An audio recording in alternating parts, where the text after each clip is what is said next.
கர்த்தரின் பசுநாமத்துக்கு சூத்திரம். இயேசு கிறிஸ்து 5000 பேருக்கு உணவளித்தால் உண்மை கதையை ஆமென் சூத்திரம். இயேசு கிறிஸ்து ஒரு இடத்துக்கு போயிட்டுருக்கிறாரு. போய் படகுல போய் இறங்குறாரு. அந்த இடத்துல ஜனங்க இயேசுப்பா அங்கே இருக்காருன்னு சொன்னவங்க நிறைய பேர் திரண்டு அங்கே வராங்க. அதில் உடம்பு சரியில்லாதவங்க நிறைய பேர் இருக்காங்க. அவங்களுக்குலாம் ஆண்டவர் சுகப்படுத்துகிறாரு. இப்போ சாயந்தர வேலை ஆகுது. சாயந்தர வேலை ஆகும்போது அவங்களாம் சோர்ந்து போயிருக்கனால ஆண்டவர் மனது இருக்கிறார், கவலைப்படுறாரு.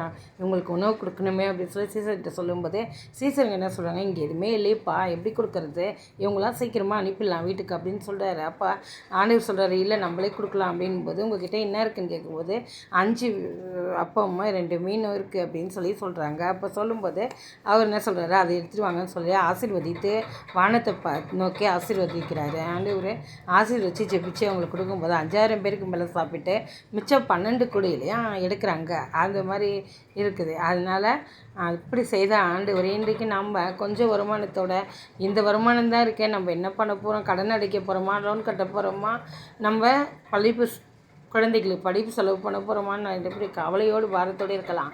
இந்த வேலையில் சொல்கிறேன், இந்த காசை வருமானத்தை எடுத்து ஆண்டவரை நோக்கி ஜெபிச்சு, ஆண்டவரே இதை ஆசீர்வதிங்கப்பா, ஆசீர்வதித்து இந்த தேவைகள்லாம் இருக்கு ஆண்டவரே, இதெல்லாம் பூர்த்தி செய்யுங்கப்பான்னு சொல்லும்போது ஆண்டவர் அதையெல்லாம் பூர்த்தி செய்து 12 கூடையில் மிச்சம் எடுத்தது போல் நம்முடைய வாழ்க்கையில் அந்த பணத்தை மிச்சம் மீதமாக எடுத்து கடன் இல்லாமல் நம்ம நடத்த வல்லவராக இருக்கிறார். ஆண்டவர் சோத்திரம்.